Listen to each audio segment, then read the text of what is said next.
A partir de este momento, están entrando en un paréntesis donde las palabras posibilidad, opciones y decisión toman significado. RCR presenta Dosis Alternativa con Marilia García y Jackson Vargas.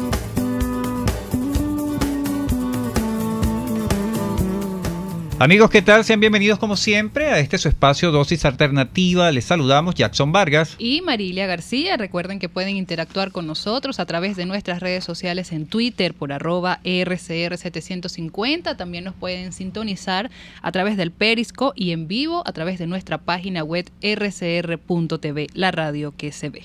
Amigos, ¿alguna vez se han preguntado cuáles son las razones que han influido en su personalidad? ¿Sabían que el miedo y nuestras inseguridades son en gran parte responsables de nuestro comportamiento social? Para profundizar más sobre este tema, nos acompaña en la vía telefónica Simoney Pérez, psicóloga y coach. Bienvenida. Hola Jackson, gracias. Bienvenida, doctora, nuevamente a nuestro espacio. Gracias, Marilia. Siempre es un placer para mí compartir con ustedes. Qué bueno. Bueno, doctora, vamos a hablar en principio las personalidades, todos somos diferentes, claro. Todos nos expresamos diferentes, nos dicen que la formación en nuestro hogar hace que tengamos una personalidad también diferente. Exacto, la crianza y todo aquello, pero hay inseguridades, hay miedos que tenemos. Que están ahí atrapados y todavía no los conocemos. Y a veces no tenemos la explicación de por qué tenemos ese tipo de miedo que influye en nuestra personalidad. Somos tímidos, somos inseguros, o somos muy extrovertidos, o somos introvertidos. Entonces, doctora, en principio, ¿qué es el miedo? ¿Cómo se genera en el individuo? ¿Cómo afecta esa circunstancia? ¿Por qué es tan importante entenderlo y quizás controlarlo para que no nos afecte en nuestra vida profesional, personal? Bien, Jackson, Marilia, lo primero que hay que comprender es que el miedo es una emoción, y una emoción básica, fundamental. Venimos con ella, eso viene con nuestro manual de instrucciones cuando nacemos, ¿no? Uh-huh. ¿Y qué específicamente son las emociones? Es una reacción psicofisiológica que representa modos de adaptación a estímulos, bien sea internos como nuestros propios pensamientos, nuestras creencias, nuestros juicios, o estímulos externos del ambiente. Y cuando percibimos esos estímulos, ellas nos van a dar una señal de alarma. Ellas son un sistema de alarma que nos van a señalar o bien el peligro para que lo evitemos, o bien nos van a mostrar lo agradable para que lo busquemos. Y ellas van a ser son adaptativas y van a ser desadaptativas, ¿no? Uh-huh. ¿Qué es esto? Adaptativa es si están respondiendo al momento presente y nos permiten que saquemos y obtengamos información de ese momento y nos ayudan, por supuesto, a que nos adaptemos. Y las desadaptativas, pues, no, justamente es lo contrario. Entonces, ¿qué es el miedo? Para concretar ya la respuesta. El miedo es una emoción básica que se caracteriza por una intensa sensación, habitualmente muy desagradable, que está provocada o es provocada justamente por esa percepción de un peligro, bien claro, sea real o supuesto, que puede estar en el presente, puede estar en el futuro, pero también incluso en el pasado. Claro. Es decir, desde el punto de vista biológico, el miedo es un esquema adaptativo. ¿Por qué? Porque es un mecanismo de supervivencia y de defensa que nos va a permitir justamente que respondamos ante situaciones adversas con rapidez. Entonces, hay momentos en que es normal tener miedo, porque es una estrategia biológica, justamente de adaptación, que nos va a permitir, ante un peligro real, inminente, que está afectando nuestra seguridad, nuestra supervivencia, nos va a permitir que huyamos, que nos defendamos, que nos paralicemos o que entremos en un estado de sumisión. Claro, ya tenemos concepto claro, el miedo es algo necesario. De hecho, el miedo fue primordial para que el ser humano evolucionara. Uh-huh. Eso es normal, es una alerta, es una cuestión que tenemos normal. Allí. Pero ¿qué pasa cuando ese miedo no nos deja resultados positivos, sino negativos? Ahí estaríamos hablando nosotros de un miedo desadaptativo o un miedo neurótico, porque en ese sentido no tiene ninguna relación con algún peligro. entonces ¿qué va a hacer? Que no se va a apoderar de nosotros, nos va a impedir realizar nuestra vida, nos va a limitar ante cualquier situación que nosotros queramos alcanzar, lograr, ¿no? Nos va a inhabilitar, porque cuando esto ocurre, vamos a estar en estados, o sea, el miedo puede ser, o sea, algo que lo podemos manejar o controlar, no importa si es de este racional, este neurótico que estoy hablando, pero cuando rebasa algunos límites, puede convertirse en estados de ansiedad, en estados de fobia o incluso en estados de pánico. Entonces, por eso es importante que también podamos reconocer cuáles son esos miedos que son normales, pero cuáles son esos miedos también que son neuróticos, para que nos permitan justamente responder a un ambiente de la mejor manera. Por ejemplo, una persona tímida, ¿cuáles son esos miedos que esconde detrás, doctora? ¿Cuáles son esas características? Puede estar escondiendo miedo a hacer el ridículo, miedo a sentir vergüenza, miedo a ser rechazado, miedo a fracasar. O sea, puede estar escondiendo varios, pero esos son justamente miedos irracionales, son miedos neuróticos, porque la emoción del miedo no está respondiendo a un peligro real. O sea, se lo está creando la misma persona por esas creencias limitantes. Exacto, producto de malas experiencias que han condicionado su forma directa de responder. A veces está generado por una excesiva sobreprotección en el hogar, por la influencia de personas significativas, a veces por crisis vitales también que puede estar experimentando la persona. O sea, esos miedos son miedos casi en su totalidad, son miedos aprendidos, como el que tú me estás hablando. A veces están asociados a algunos factores genéticos, que pueden ser predisposiciones de tipo de carácter o de temperamento, pero que se pueden contrarrestar y bueno, hay métodos para hacerlo dentro de las terapias, pues, ¿no? Claro. Hablaste de la timidez, Marilia. Evidentemente la doctora nos lo ha dicho, puede ser producto de toda una serie de relaciones que haya tenido la persona, o sea, que son generados inclusive dentro de su hogar. Pero aquí la sociedad latinoamericana se caracteriza mucho, en la historia reciente, los últimos años, quizás 40 años atrás, el tema del machismo. ¿El machismo también es un miedo? No, el machismo viene siendo como una forma de modelo, de estereotipo creado culturalmente. Pero no esconde un miedo a algo, a ocultar algo. Depende, puede esconder miedo, pero como su expresión como tal, no es, o sea, detrás de él puede haber un miedo a parecer menos hombre, a parecer, como decían antes, varón domado, pero todo eso es producto de condicionamientos y patrones de crianza y culturales, ¿no? Ahora, hay que ver, porque a veces puede ser homofóbico, que está escondiendo un temor muy grande a parecer homosexual, de esconder eso. Pudiera hacerlo, pero de entrada decir que cualquiera que es machista esconde algún miedo, no lo sé de entrada. Habría que investigar justamente su medio familiar, sus patrones, y detectar a qué realmente responde el miedo, porque fundamentalmente va a estar asociado a creencias arraigadas desde la infancia y que han sido reforzadas durante todo el desarrollo evolutivo de la persona y por la parte cultural y de la sociedad, por supuesto, ¿no? Quizás también sentir debilidad ante los también otros. Pudiera ser, o sea, pero habría que detectar en cada caso, porque cada miedo va a responder a una circunstancia específica de la persona, porque recuerda que es una percepción que la persona se crea, hace acerca de lo que está viendo en la realidad, en el mundo, y de lo que está interpretando, significando de ese estímulo que él está percibiendo. Entonces, ante esos estímulos, no todos vamos a reaccionar de la misma manera. A algunos le produce miedo y a otros no le produce absolutamente nada. Sí, porque estamos hablando, doctora, que la relación social es básica en este intercambio que hacemos día a día con las personas, y hay valores, hay patrones sociales donde, por ejemplo, un hombre, vuelvo al caso latinoamericano, no puede llorar, ¿entiendes? No debería llorar según esos patrones, y entonces ahí entra el machismo. Entonces el hombre se refugia, o ese tipo de personas, digo yo, los machistas se refugian en esa exposición de sobreactuar su condición de hombre para no caer en un tema así esté sufriendo que le provoque llorar. Entonces, doctora, bueno, estamos conversando con Siboney Pérez, psicóloga y coach. Quiero vamos a seguir desarrollando todo esto, cómo influyen los miedos en nuestra personalidad, porque hay otras preguntas, por ejemplo, la persona que es controladora, si también oculta hipervigilante, los hipervigilantes. Entonces, la idea, doctora, es descubrir si hay miedos detrás de esa personalidad. Nosotros vamos a la pausa y ya regresamos. Volvemos en breve con más Dosis Alternativa. Porque en la gama de posibilidades, usted toma la decisión. Solo por RCR 750 AM y rcr.tv. Puede seguir nuestra programación a través de rcr.tv, la radio que se ve.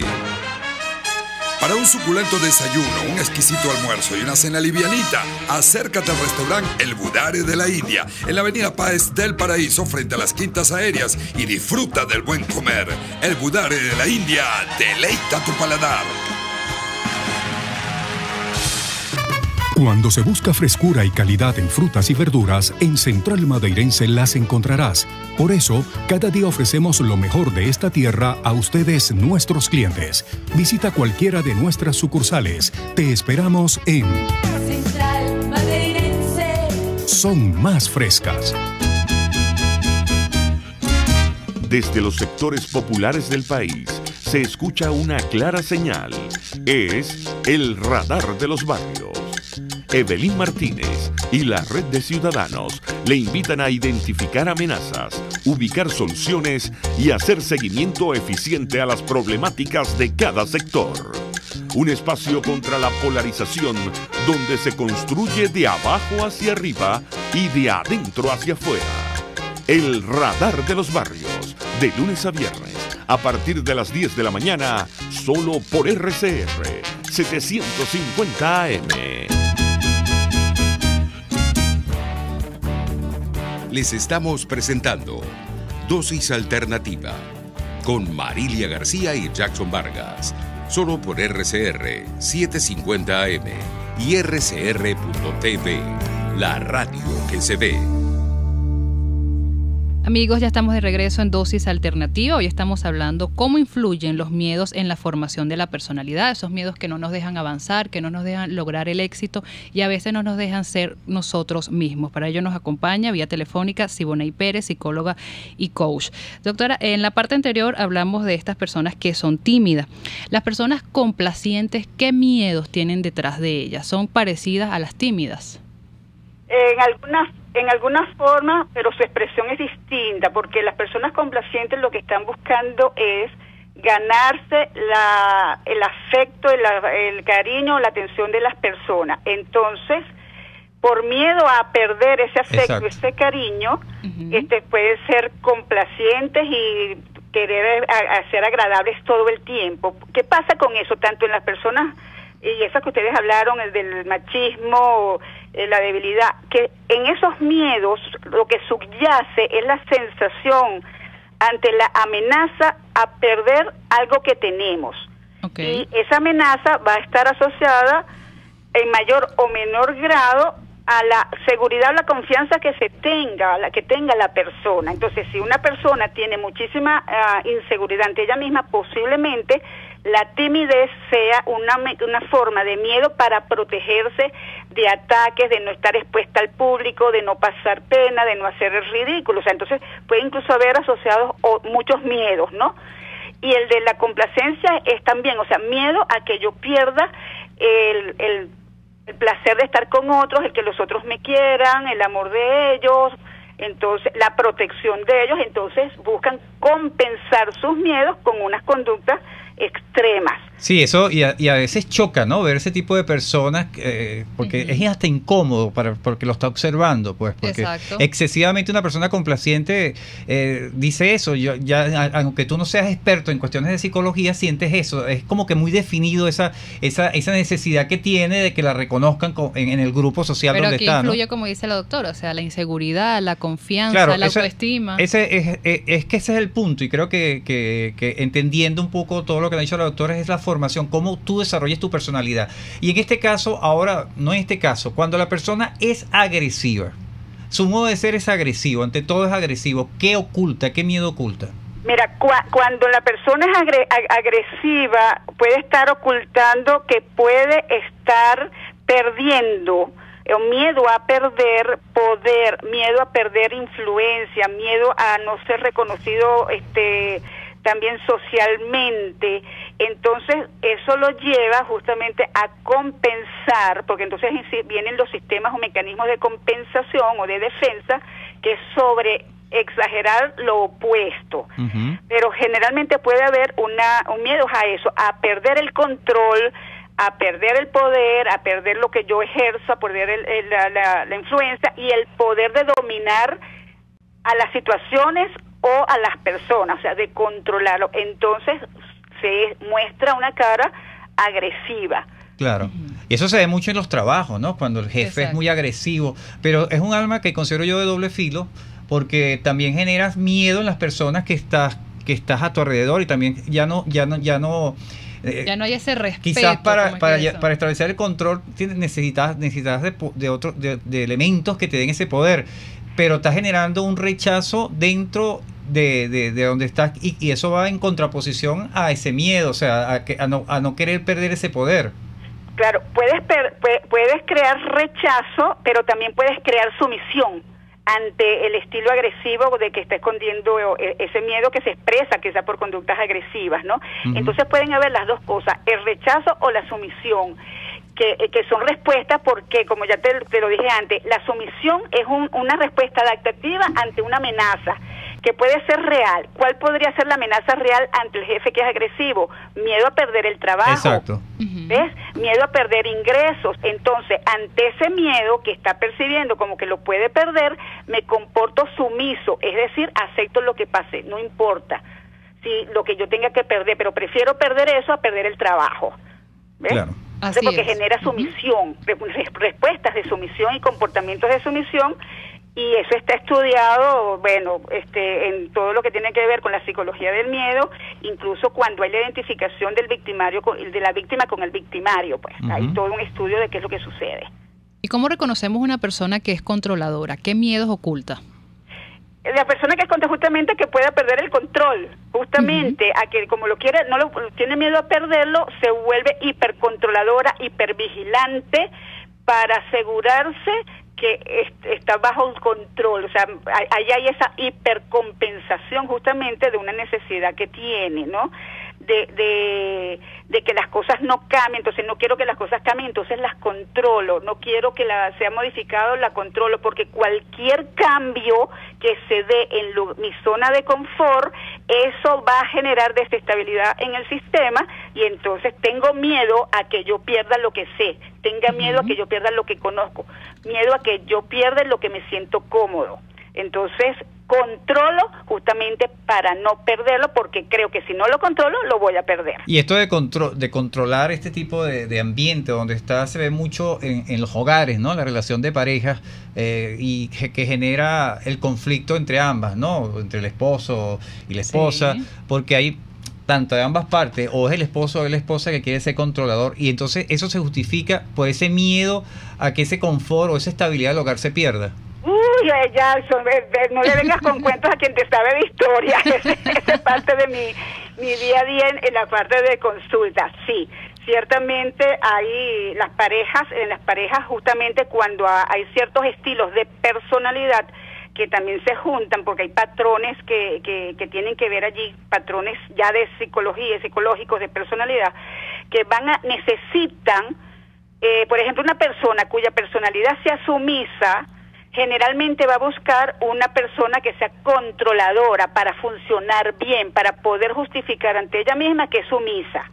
Claro. Y entonces, entre las parejas, por ejemplo, miedo a que mi esposa o mi esposo me sea infiel, a que esté con otro, entonces empiezan a controlar cualquier posibilidad de que eso pudiera ocurrir.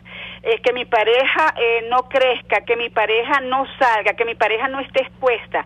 Y entonces entran en juego, valga la redundancia, unos juegos psicológicos que van a perpetuar la toxicidad en esa relación. Y hasta que ese círculo vicioso no se rompe, el juego y el mecanismo psicológico va a seguir andando. Y esto influye en todos los miembros de la familia, influye esto, hasta en los hijos. Claro, es que de hecho cuando uno hace terapia familiar, tiene que ver cuál de estas personas, pues, por las distintas perfiles de personalidad, está tomando el control, porque para algunas cosas puede ser el papá, para algunas cosas puede ser la mamá, pero para algunas otras cosas son los hijos. Claro. Entonces hay que ver en qué circunstancias y en qué contexto se está generando esa conducta. Claro, pero ¿es sano o no es sano que ese control lo tomen equitativamente todos los componentes de la familia? O sea, mira, lo más sano es que haya un equilibrio, porque exacto, ciertamente nosotros funcionamos controlando algunas cosas, porque si no, no podríamos adaptarnos al entorno. O sea, tenemos que tener, y es una necesidad de que nosotros controlemos porque nos da sensación de seguridad, que controlemos algunas variables. Ahora, de ahí pasar a la obsesión por controlar todo marca una diferencia sustancial. Claro, claro. Lo ideal es que haya un equilibrio dinámico en las relaciones de familia, en las relaciones de pareja. Unas veces lo puede tomar uno y otras veces lo toma otro, sabiendo que es adaptativo, sabiendo que es sano y que eso nos está llevando al logro de objetivos, al logro de bienestar, al logro de plenitud. Claro. Como quien dice, todo en exceso es malo. Así es. Así es. Lo importante que quiero yo rescatar en esta media hora que estuvimos conversando con la doctora Siboney Pérez, psicóloga y coach, sobre esto de los miedos y la influencia de la personalidad, que nuestros amigos que nos escuchen un poco se identifiquen con las características que ha dado la doctora por este paseo que dimos, ¿no? Por lo que es la timidez, las personas que son machistas, controladoras, hipervigilantes. Para que ya, hagan un autoanálisis. Y ahora, doctora, le pregunto, ¿qué pueden hacer cuando ya te reconoces que estás en esa circunstancia de personalidad? ¿Cuáles son las recomendaciones que deben asumir para ya reconociendo esto, controlar esto? Okay. Ahí tienen que desarrollarse estrategias de autorregulación emocional. Por ejemplo, modificar la percepción de la situación. O sea, ahí hay que se trabaja con terapia cognitivo-conductual, que es modificar la percepción, porque eso es lo que va a crear justamente los patrones. A ver, distraerse y evitar mentalmente los sucesos que pueden estar acompañando esas percepciones. Modulación, por supuesto, de las respuestas emocionales. Aquí hay que enseñar a las personas estrategias de diálogo interno, estrategias técnicas de relajación, fomentar pensamiento positivo para justamente evitar la generación de emociones desagradables, porque la clave es que tengamos control de una conducta adecuada, aceptada y adaptativa. Es decir, hay que aprender de las experiencias, hay que tener incluso sentido del humor, mejorar la confianza en sí mismo, la autoestima. Los tenemos en algún momento dado ante distintas circunstancias. Es valiente quien sabe cómo conquistar sus miedos, enfrentarlos y resolver su vida. Bien importante todos esos datos. Es así. Bueno, doctor, antes de finalizar, sus redes sociales, puntos de contacto. Deja el miedo, María. El miedo. En Twitter y en Instagram, @GuerreraCoach o Siboney Pérez. Me consiguen por ambas. Ahí con mucho gusto, cualquier consulta, duda, puedo atenderlos. Así es, bueno, le damos las gracias a la doctora Siboney Pérez, psicóloga y coach, por hoy darnos tantos consejos, Jackson, con respecto a los miedos y la personalidad. Sí, importante todo lo que nos dijo, identificarnos. Si eres agresivo, hazle un stop a esa situación, revísate qué está pasando con esa forma de actuar. Pensar positivo siempre. Si eres tímido, si eres sumiso, complaciente, revisarte y autovalorizarte, saber que vales más que esos miedos que te están atacando. Un poco son esos detalles, ¿no? Que la persona tiene que tomar en cuenta. La autoestima y la autoconfianza en uno mismo. Así es. Bueno, nosotros llegamos al final del programa. Estuvimos trabajando para ustedes en la Gerencia General de la Estación Jaime Nestares. En la Gerencia de Producción, Wilixa Arcaya. En los controles, César Arteaga. En la producción, Leonel Espinosa. Recuerden que pueden seguir interactuando con nosotros a través de nuestras redes sociales en Twitter por @RCR750 y vernos en vivo a través de nuestra página web rcr.tv, la radio que se ve. Les invitamos a que continúen ahora con el Radar de los Barrios. Hasta aquí, esta emisión de